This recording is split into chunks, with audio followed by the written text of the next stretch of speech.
all for unity.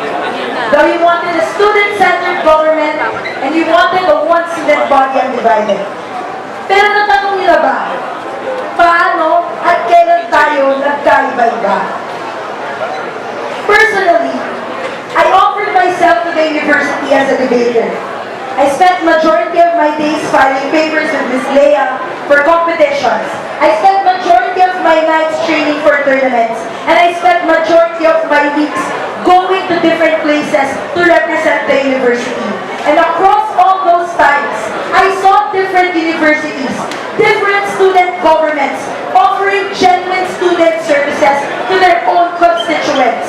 It made me wonder, why can we have it here? Why can we have it in DLSU? It's because, let's call the elephant in the room. We are different. Meron tayong mga naiwanan. May mga iba na hindi na nila alam ang gagawin nila when they go to offices. May mga iba na hindi kayang bayaran ng mga mahal na gastusin sa paaralang ito. May mga iba na hindi kayang kunin ang mga opportunity na kaya natin kunin kasi wala sila ng credentials natin.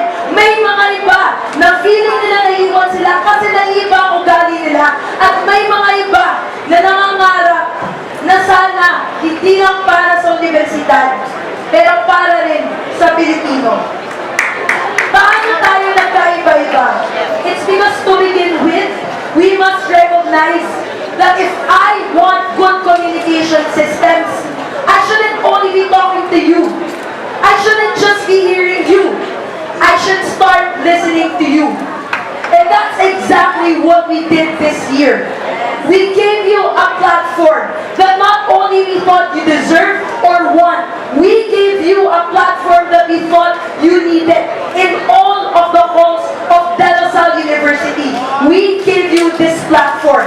We never talked about ourselves, even if that's human nature to do so. We talked about what we wanted to do. You asked me, bakit ang laki ng pangarap namin? Feasible ba? Hindi nyo ba alam na may ganito na? Actually, yung totoo, mahirap mangarap. Pero ang mga taong willing mangarap ay ang mga tao na may commitment na ibigay ang mga pinapangarap nila para sa inyo.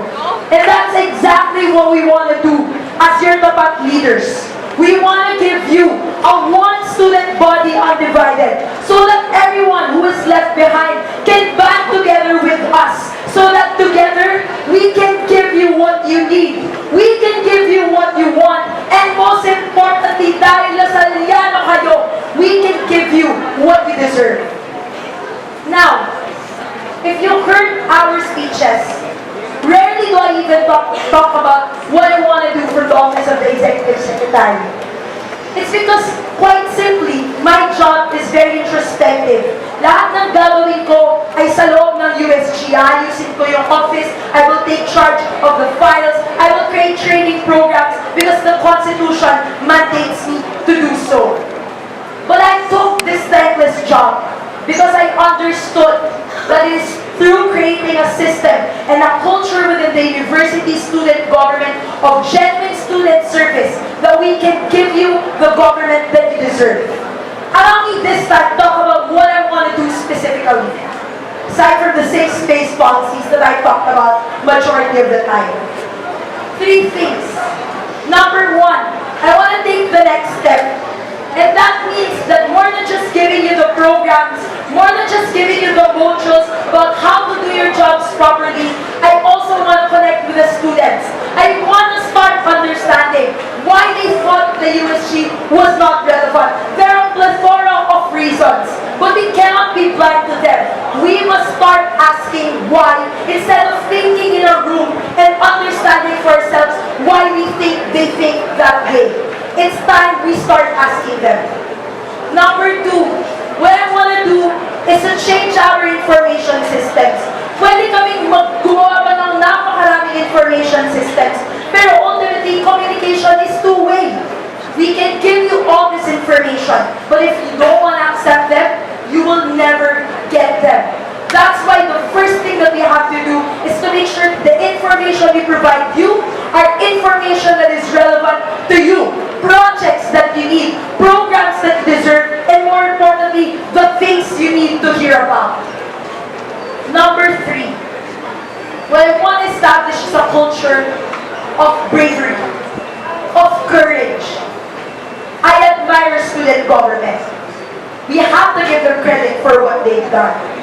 But ultimately, this does not mean that we should limit ourselves to that. It's important to understand where we are weak, and it is important to strengthen where we are weak. And honestly, where we are weak is making the brave decisions. To say no when the students want to say no. To accompany them when the admin says otherwise. These are things that they need. And this is the culture of bravery, of courage, of passionate love for the students that I want to instill within the university student government. Why did I take the thankless job? It's because the thankless job is the very job that will allow the student government to finally be what it can be and what it should be.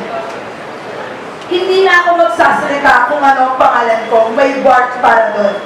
But what I want you to remember at the end of this speech is simple. Our platform. Kaya tapat?